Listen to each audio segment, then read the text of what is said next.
dédé àsìkò yìí ẹ̀yin akẹ́kọ̀ọ́ mi. Orúkọ mi ò yípadà, olùkọ́ni Adéníyì Òdúfìyè. Lónìí, ìdánilẹ́kọ̀ọ́ wa yóò dá lórí ìmọ́tótó. Kí ni mo ti pè é? Ìmọ́tótó tí àwọn onígẹ̀ẹ́sì a máa pè ní cleanliness. Bẹ́ẹ̀ ni, ó yí lẹ́nu. Cleanliness. Bẹ́ẹ̀ ni, òun ni àwọn olóyìnbó a máa pè ìmọ́tótó. Ó ṣe pàtàkì fún wa gẹ́gẹ́ bí ọmọlúwàbí láti ṣe kí ni? Láti ṣe ìmọ́tótó ara wa, láti ṣe ìmọ́tótó aṣọ wa, láti ṣe ìmọ́tótó oúnjẹ tí a bá máa jẹ sẹ́nu, láti ṣe ìmọ́tótó ilé àti láti ṣe ìmọ́tótó gbogbo àyíká wa pátá.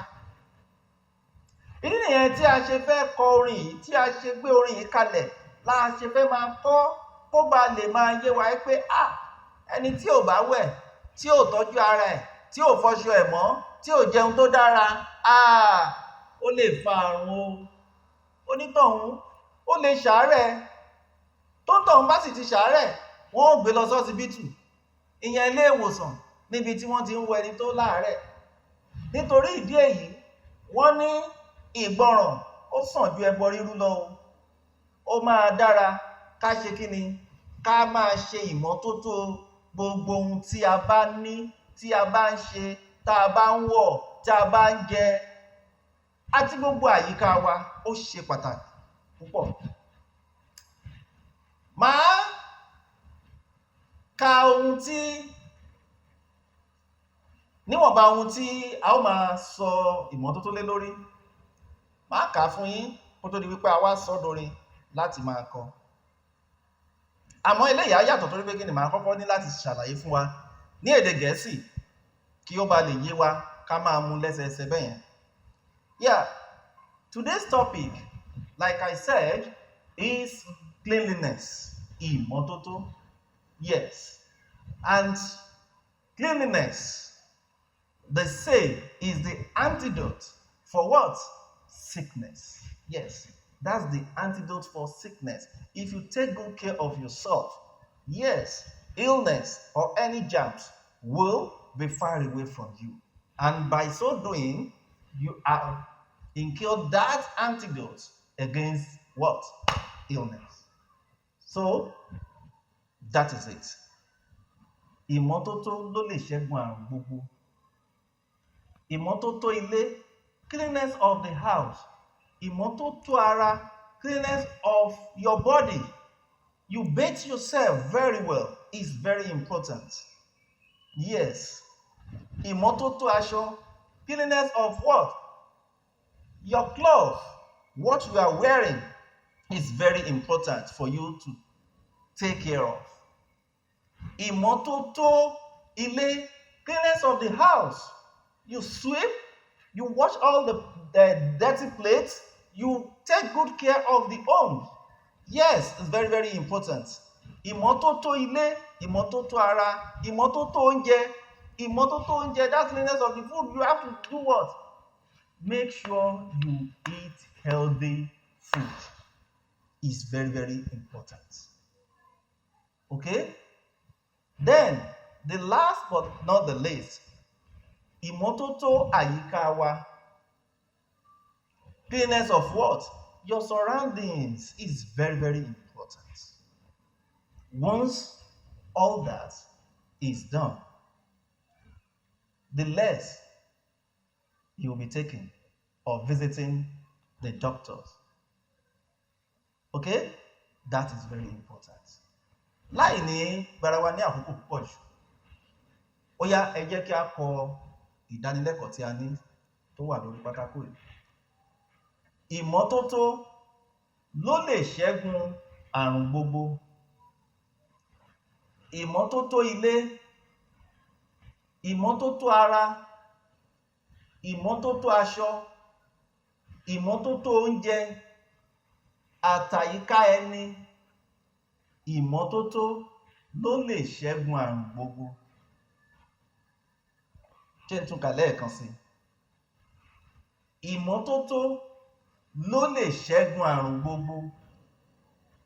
Ìmọ́tótó ilé, ìmọ́tótó ara, ìmọ́tótó aṣọ, ìmọ́tótó oúnjẹ, ìmọ́tótó àyíká ẹni, ìmọ́tótó ló lè ṣẹ́gun àrùn gbogbo. Tó, ní báyìí a wá sọ ohun tí mo kà fún wa yìí, a sọ di orin. Màá kọ́kọ́ kọ lórin náà kó tó di wípé a dá ìlù pọ̀ mọ́ orin tá ń kọ kí ó bá lè dùn gbọ́ létí fún wa. Ìmọ́tótó ló lè ṣẹ́gun àrùn gbogbo. Ìmọ́tótó ló lè ṣẹ́gun àrùn gbogbo. Ìmọ́tótó ilé, ìmọ́tótó ara, ìmọ́tótó aṣọ, ìmọ́tótó oúnjẹ àtàyíká ẹni. Ìmọ́tótó ló lè ṣẹ́gun àrùn gbogbo. Ṣé n tún kọ lẹ́ẹ̀kan sí? Ìmọ́tótó ló lè ṣẹ́gun àrùn gbogbo. Ìmọ́tótó ló lè ṣẹ́gun àrùn gbogbo. Ìmọ́tótó ilé, ìmọ́tótó ara, ìmọ́tótó aṣọ, ìmọ́tótó oúnjẹ àtàyíká ẹni. Ìmọ́tótó ló lè ṣẹ́gun àrùn gbogbo.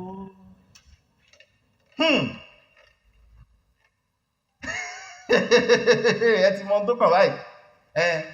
Ká wá da ìlú bolẹ̀. Onílù mi wà nítòsí bí ká dà lù bolẹ̀, ká wá dára wa lára yá. Bẹ́ẹ̀ ni ká fi ìlú sí, ká kàn lù sí gẹ́gẹ́gẹ́gẹ́gẹ́gẹ́gẹ́gẹ́gẹ́. Ṣé ẹ ti gbáradì? Ó yá o. Ìmọ́tótó ló lè ṣẹ́gun àrùn gbogbo. Ìmọ́tótó ló lè ṣẹ́gun àrùn gbogbo. Ìmọ́tótó ilé, ìmọ́tótó ara, ìmọ́tótó aṣọ, ìmọ́tótó oúnjẹ àtàyíká ẹni. Ìmọ́tótó ló lè ṣẹ́gun àrùn gbogbo. Ìmọ́tótó ló lè ṣẹ́gun àrùn gbogbo. Ìmọ́tótó ló lè ṣẹ́gun àrùn gbogbo. Ìmọ́tótó ilé, ìmọ́tótó ara, ìmọ́tótó aṣọ, ìmọ́tótó oúnjẹ àtàyíká ẹni. Ìmọ́tótó ló lè ṣẹ́gun àrùn gbogbo. Ìmọ́tótó ló lè ṣẹ́gun àrùn. Ìmọ́tótó ló lè ṣẹ́gun àrùn gbogbo. Ìmọ́tótó ilé, ìmọ́tótó ara, ìmọ́tótó aṣọ, ìmọ́tótó oúnjẹ àtàyíká ẹni. Ìmọ́tótó ló lè ṣẹ́gun àrùn gbogbo.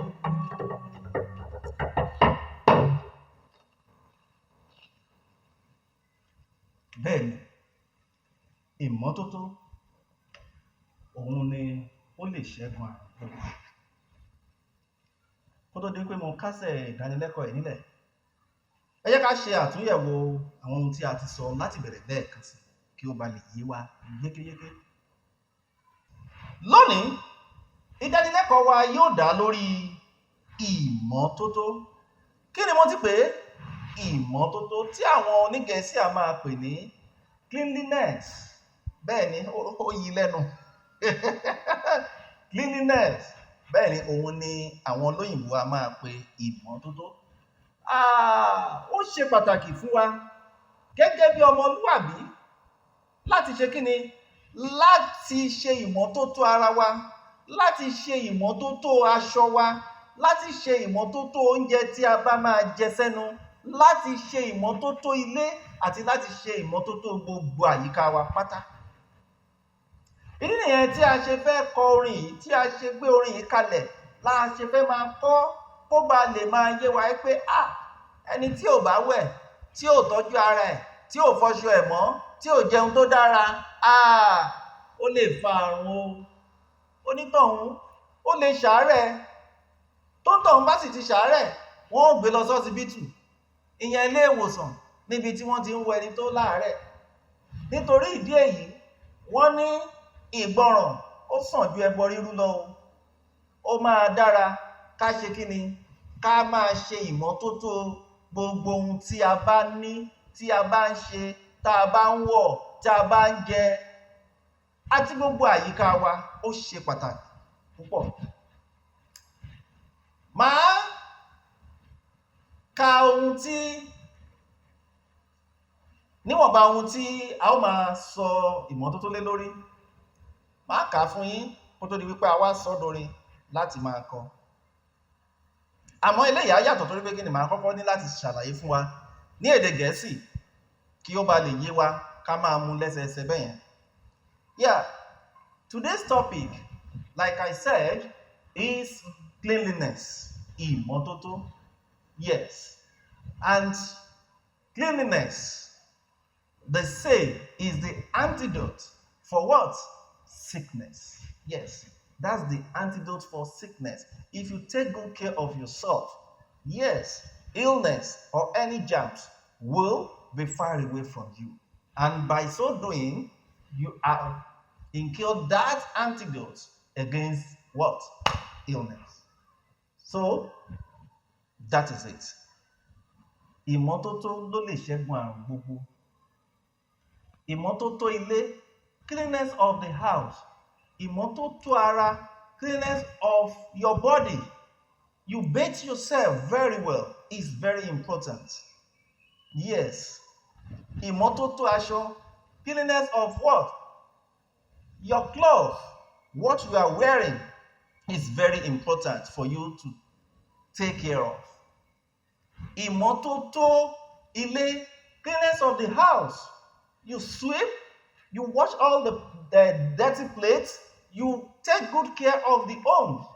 Yes, it's very, very important.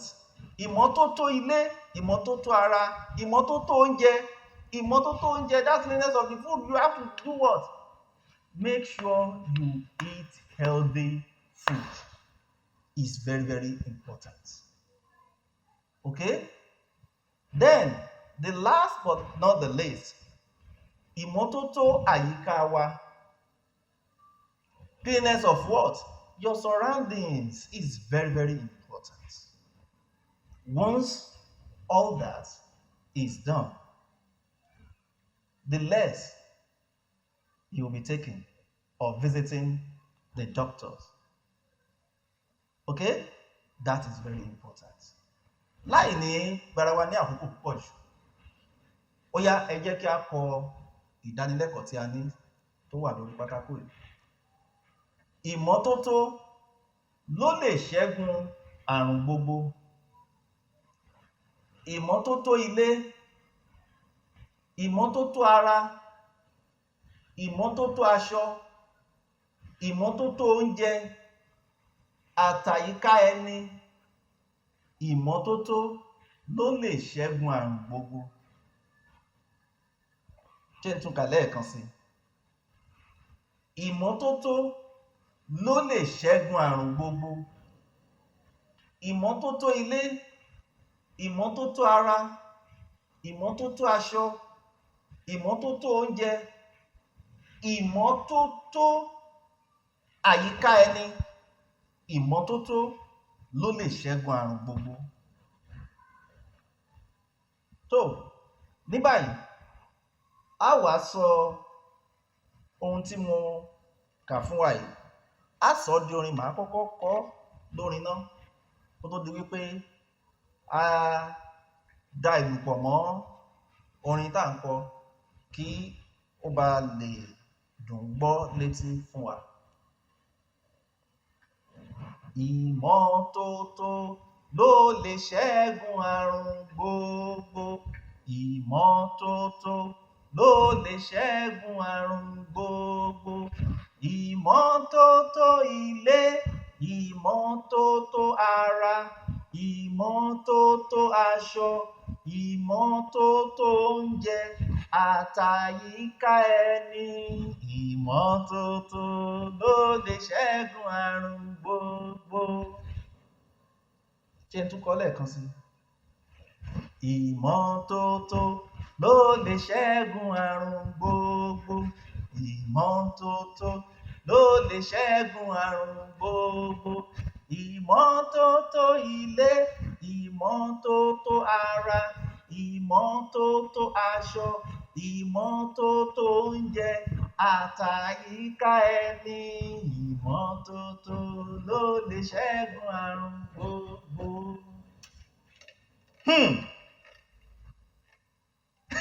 Ẹ ti mọ ohun tó kàn báyìí.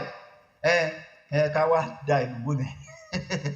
Onílù mi wà nítòsí bí ká dà ló bolẹ̀, ká wá dára wa lára yá. Bẹ́ẹ̀ ni ká fi ìlú sí, ká kàn lù sí gẹ́gẹ́gẹ́gẹ́gẹ́gẹ́gẹ́gẹ́. Ṣé ẹ ti gbáradì? Ó yá o. Ìmọ́tótó ló lè ṣẹ́gun àrùn gbogbo. Ìmọ́tótó ló lè ṣẹ́gun àrùn gbogbo. Ìmọ́tótó ilé, ìmọ́tótó ara, ìmọ́tótó aṣọ, ìmọ́tótó oúnjẹ àtàyíká ẹni.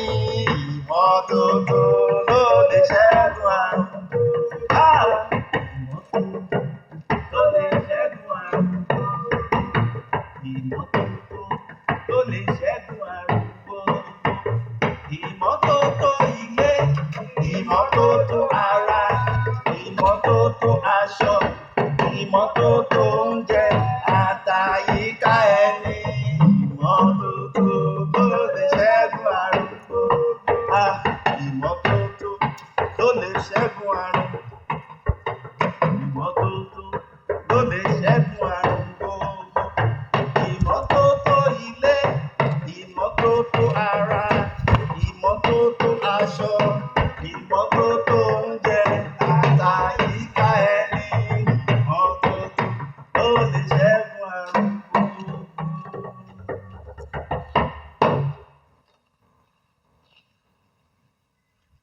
Bẹ́ẹ̀ ni, ìmọ́tótó òun ni ó lè ṣẹ́gun àrùn gbogbo. Tó, mo lérò pé gbogbo wa la jẹ ìgbádùn ìdánilẹ́kọ̀ọ́ tòní. Mo dẹ̀ nígbàgbọ́ pé ohun tí a kọ́ lónìí, ohun tó yé wa ni. Ó dá mi lójú pé gbogbo wa náà la máa mú lò láti rí wípé a tọ́jú ara wa, a tọ́jú ilé wa, a tọ́jú oúnjẹ tá à ń jẹ, a tọ́jú aṣọ wa, a sì tọ́jú àyíká wa pẹ̀lú. Tó, títí di ọjọ́ mi ọjọ́ rẹ̀ tí olùkọ́ni Adéníyì yóò tún máa mú ìdánilẹ́kọ̀ọ́ wá fún yín. Tó, ire o, ó dàbọ̀.